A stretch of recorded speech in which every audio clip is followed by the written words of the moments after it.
Hello students.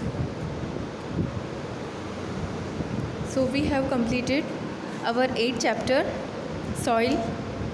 Now we will start our new chapter, chapter 9th, respiration in living beings.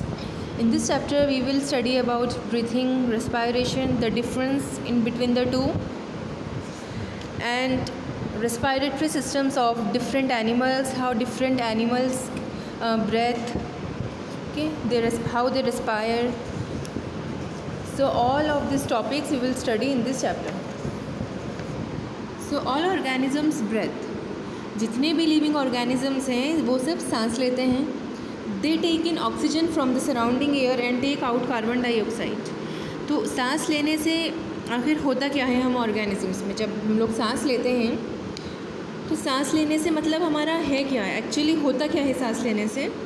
तो हम लोग पढ़ चुके हैं कि हमारे एनवायरनमेंट में एयर प्रेजेंट है and air is the mixture of several gases. Air के अंदर काफ़ी सारी गैसेस प्रेजेंट होती हैं.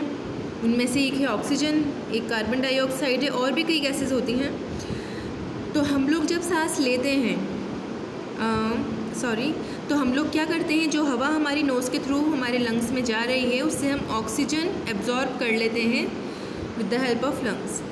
और क्या करते हैं, take out carbon dioxide. Lungs से जितनी भी कार्बन डाइऑक्साइड हमारी बॉडी में बन रही है वो सब लंग्स में डाल दी जाती हैं, और लंग्स क्या करता है, उन्हें हवा के अंदर डाल देता है. और जब हम लोग एक्सहेल करते हैं यानी सांस को बाहर की तरफ छोड़ते हैं, हम लोग जब सांस लेते हैं तो विद इन अ सेकेंड सांस लेते हैं फिर वापस बाहर छोड़ते हैं सांस नाक से अपनी. तो जब हम लोग सांस बाहर की तरफ निकालते हैं तो उसमें कार्बन डाइऑक्साइड गैस होती है. This is known as breathing, और इसे ही हम सांस लेना कहते हैं, ब्रेथ करना कहते हैं. Breathing allows oxygen rich air to enter the body. This oxygen is required to produce energy. अब देखिए, ऑक्सीजन ले रहे हैं तो ऑक्सीजन का कोई काम भी होगा बॉडी में. तो हमारी बॉडी के अंदर जो हम खाना खाते हैं, पानी पीते हैं, उससे जो हमें एनर्जी मिलती है वो एनर्जी विदाउट ऑक्सीजन नहीं मिल सकती. तो उस हमें ऑक्सीजन की ज़रूरत होती है एनर्जी प्रोडक्शन के लिए. हमारी बॉडी के अंदर जो भी हम डेली बेसिस पे वर्क करते हैं, हमारी डेली एक्टिविटीज़ होती हैं, वो सब करने के लिए जो हमें एनर्जी मिल रही है वो खाने से तो मिलती है, पर सिर्फ खाना ही कंप्लीट वो नहीं है, पूरा एक प्रोसेस.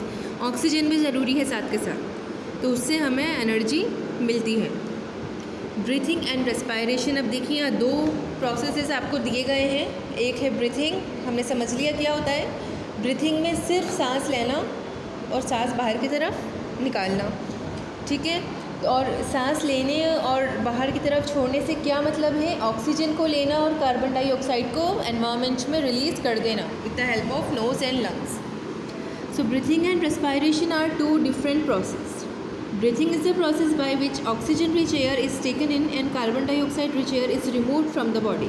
तो ब्रीथिंग एक ऐसा प्रोसेस है जिसमें सिर्फ हम लोग क्या करते हैं, ऑक्सीजन रिच एयर का मतलब होता है ऑक्सीजन से भरपूर हवा हम लोग हमारी बॉडी में लेते हैं, और ऑक्सीजन लेने के बाद उस हवा में हम कार्बन डाइऑक्साइड डाल देती हैं लंग्स, और उसको हम हमारी बॉडी से with the help of nose remove कर देते हैं.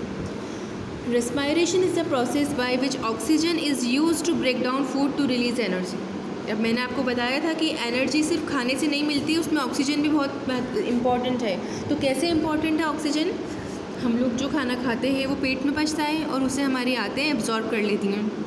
आंतें जब स्मॉल इंटेस्टाइन फूड को एब्जॉर्ब करती है, फूड से न्यूट्रिशन, वो ब्लड में डाल देती हैं. फिर ब्लड उसको हमारी पूरी बॉडी में सप्लाई करवाता है. वहाँ हमारे सेल्स उसको न्यूट्रिशन को अपने अंदर ले लेते हैं. फिर तब आता है ऑक्सीजन की बारी. इसके बाद आती है ऑक्सीजन की बारी कि जो हम लोग सांस लेने में ऑक्सीजन लेते हैं वो भी ब्लड के थ्रू सेल्स के अंदर पहुंचाई जाती है. तो जो न्यूट्रिएंट्स हमने खाने से लिए थे उन न्यूट्रिशन का फर्दर डाइजेशन ऑक्सीजन करती है और उससे हमें एनर्जी मिलती है. ये एक लेंथी प्रोसेस है, इसे हम डिटेल में आगे पढ़ेंगे हमारे अभी नेक्स्ट पेजेस पर. ये पूरा प्रोसेस हमें अच्छे से दे रखा है.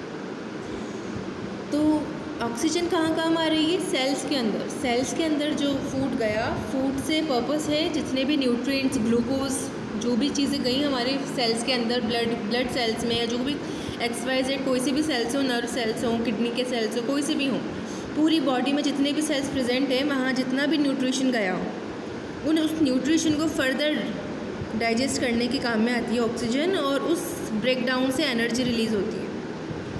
सो ये दोनों एक डिफरेंट प्रोसेसेस हैं, ब्रीथिंग एंड रेस्पायरेशन। ब्रीथिंग में तो सिर्फ सांस लेना और छोड़ना है, और रेस्पायरेशन में break down of food with the help of oxygen. और ये चीज़ कहाँ हो रही है? रेस्पायरेशन हमारी बॉडी सेल्स के अंदर।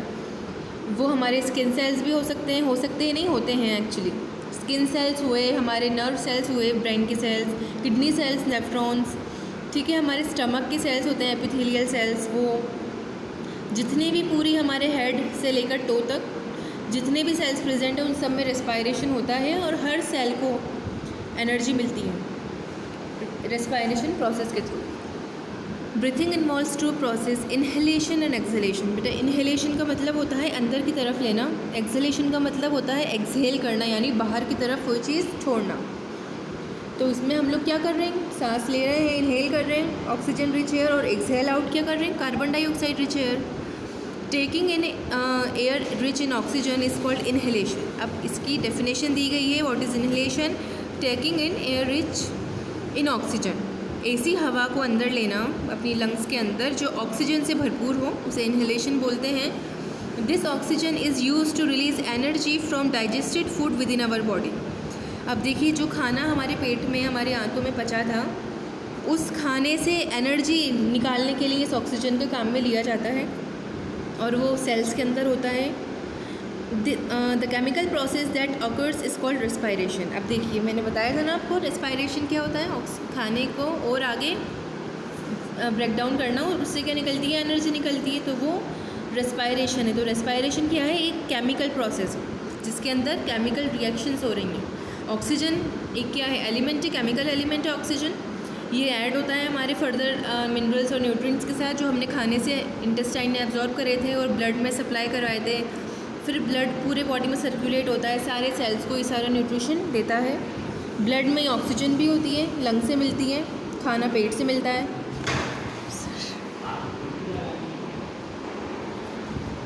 खाना हमें लंग से स्टमक से मिलता है, और ऑक्सीजन हमें लंग से मिलती है, ठीक है। तो ये सारी ही चीज़ें कहाँ डाल दी जाती हैं? ब्लड में डाल दी जाती हैं, सारा न्यूट्रिएंट, ऑक्सीजन सब। और ब्लड ही हमारी पूरी बॉडी के सेल्स को ये सारी चीज़ें ट्रांसपोर्ट प्रोवाइड करवाता है।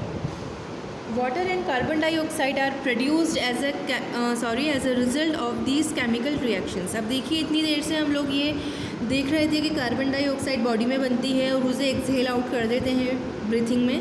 तो ये कार्बन डाइऑक्साइड बॉडी में आती कहाँ से है?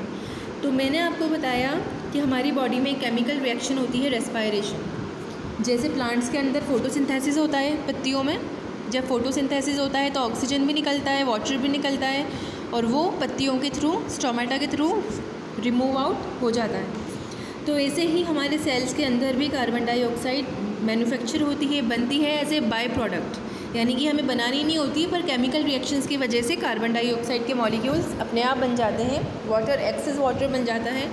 तो ये सब क्या है?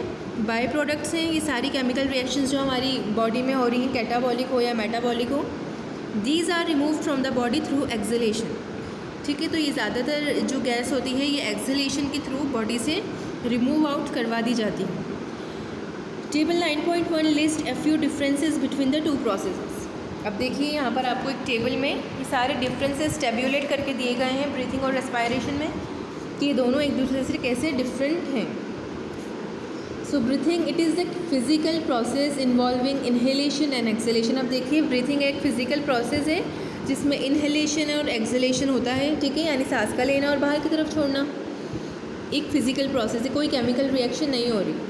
अब देखिए, respiration, it is the chemical process involving break down of food to release energy. अब ये एक केमिकल प्रोसेस है, और रेस्पायरेशन एक बहुत बड़ा प्रोसेस है जो आपको हायर क्लासेस में अच्छे से समझाया जाएगा। यहाँ आपको सिर्फ ये एक लाइन दे रखी है, it is the chemical process.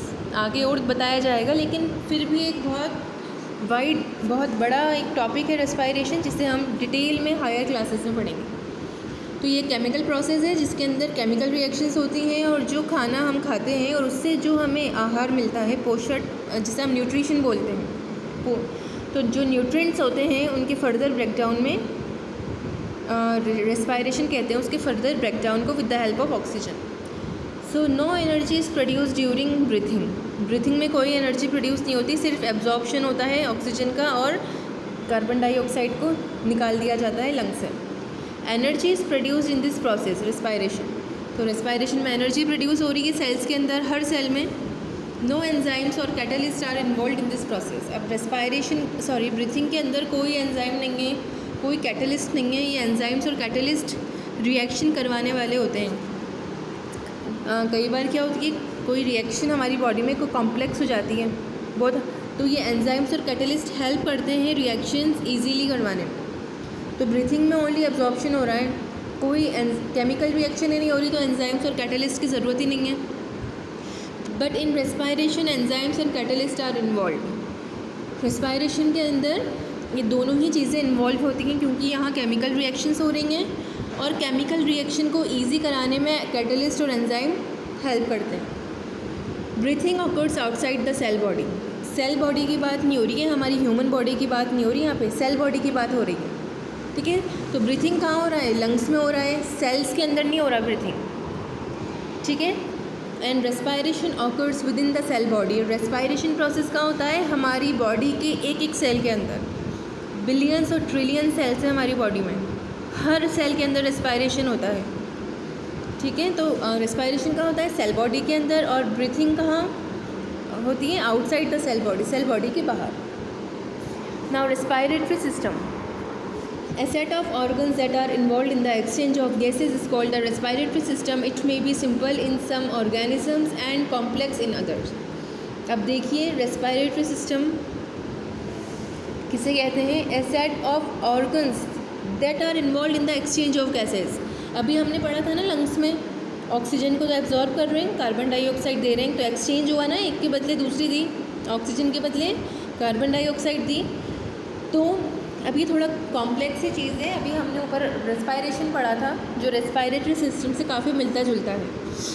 ठीक है, तो रेस्पायरेशन तो कहाँ होता है, सेल्स के अंदर, पर रेस्पायरेटरी सिस्टम क्या है, जितने भी ऑर्गन्स गैसेस के एक्सचेंज में इन्वॉल्व होते हैं वो सब रेस्पायरेटरी सिस्टम के अंदर आते हैं। जैसे कि आपकी नोज़, आपकी ट्रैकिया यानी विंड पाइप होती है ना हमारे गले में, सांस की नली, दबा दो तो सांस नहीं आती, लंग्स, ये सारे क्या हैं, रेस्पायरेटरी सिस्टम के पार्ट्स हैं।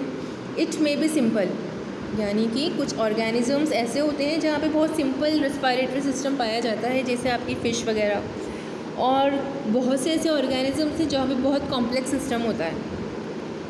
Now respiratory system in animals. अब ये एनिमल्स भी दो तरीके के होते हैं, यूनिसेलुलर यानी एक सेल से मिलके जो बने होते हैं, आपकी amoeba, paramecium, euglena. Multi cellular भी होते हैं, जैसे आप, हम, सारे इंसेक्ट वगैरह सब मल्टी सेलुलर एनिमल्स हैं, बर्ड्स वगैरह। So in unicellular organisms, animals made up of a single cell take up and release air directly from their surroundings by the simple process of diffusion. अब देखिए एक और नई चीज़ आ गई आपके पास सीखने के लिए, डिफ्यूजन प्रोसेस। डिफ्यूजन एक प्रोसेस है, ठीक है, इस प्रोसेस की हेल्प से यूनिसेलुलर ऑर्गेनिजम्स या एनिमल्स क्या करते हैं, गैसेस का एक्सचेंज करते हैं अपने सराउंडिंग से।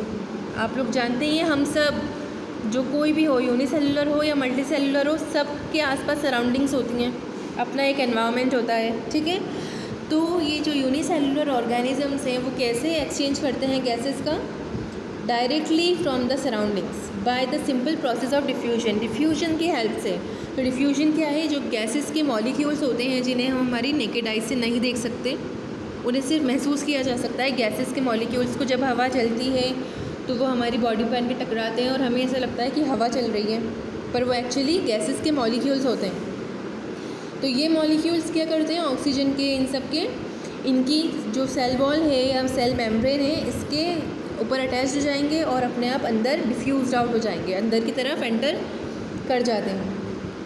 ठीक है, तो ये ऐसा रेस्पायरेशन, ऐसी ब्रीथिंग किसमें हो रही है, रेस्पायरेटरी यूनिसेलुलर एनिमल्स में।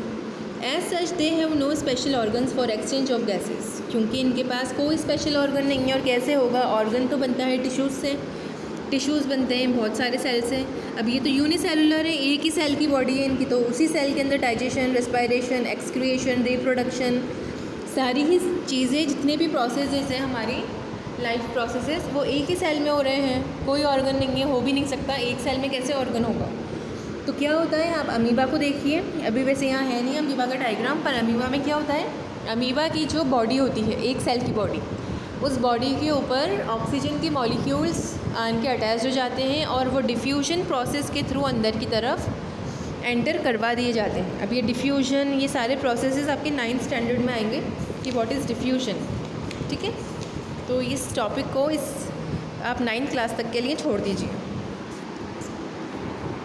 Multicellular animals made up of more than one cell have special organs that help to take in and release air।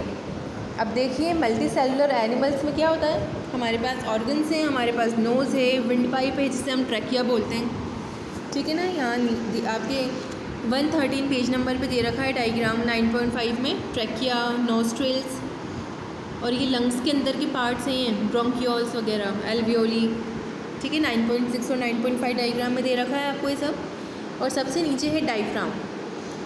तो डायफ्राम का फंक्शन भी अपन देखेंगे कि डायफ्राम क्या करता है जब अपन उस टॉपिक पर आएंगे।